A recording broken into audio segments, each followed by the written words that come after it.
On en parle avec Gustavo Pastor, chercheur à l'OPALC, l'Observatoire politique de l'Amérique latine et des Caraïbes, et du CERI Sciences Po. Bonjour. Le pays est divisé. Oui, bonjour. Oui, le pays, il est très divisé. C'est entre autres à cause de la grave crise économique, sanitaire et sociale et politique que vit le pays depuis un an. Et bon, en plus avec les élections au milieu, ça fait que aujourd'hui, il y a les deux extrêmes qui sont passés, non, l'extrême gauche et l'extrême droite, et bon, ça a mené une campagne très polarisée, à la limite d'une espèce de guerre idéologique au milieu du pays, mais bon, et aujourd'hui c'est le jour des élections et les sondages sont à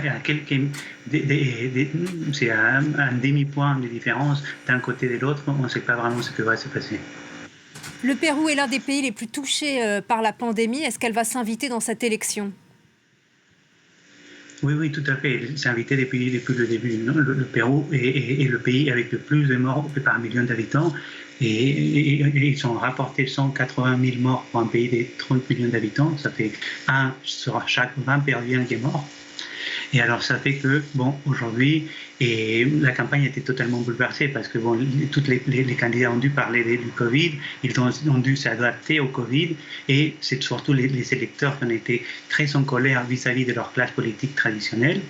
Non, les pays, disons, tous les candidats des centres modérés, qui sont souvent ceux qui passent au deuxième tour, n'ont eu aucune chance de pouvoir passer au ballottage. Et aujourd'hui, on se retrouve avec Pedro Castillo, qui était une semaine avant de l'élection et dans la 7e position dans les sondages, et Keiko Fujimori, qui c'est quand même la candidate des droites la moins populaire du pays, qui était 5e dans les élections, et qui quand même, ces deux-là ont passé dans une semaine et au deuxième tour.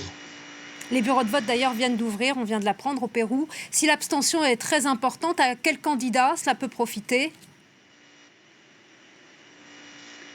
Oui, ça dépend. Et en fait, dans le premier tour, il y a une très grande quantité des gens qui ne sont pas allés voter. Dans cette élection, on ne pense pas que ça va arriver parce que justement, l'élection, elle est tellement polarisée que les gens vont se mobiliser pour essayer de voter.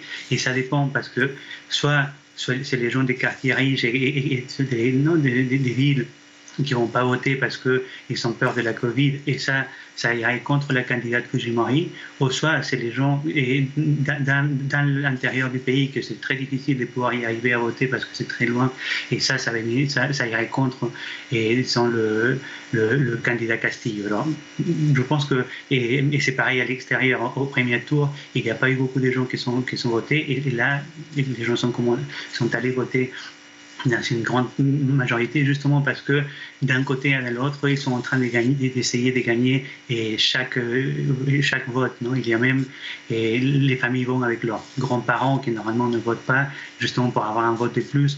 Alors, on ne sait pas combien des gens ne vont pas aller voter, mais on estime que ça ne va pas être le 30% du premier tour. On dirait que ça va aller vers les 7%, que c'est la chose classique au pays. Rapidement, si Keiko Fujimori est élue, va-t-elle gracier son père, condamné à 25 ans de prison pour corruption et crimes contre l'humanité ? Oui, elle va le faire, elle l'a déjà annoncé et c'est ratifié plusieurs fois.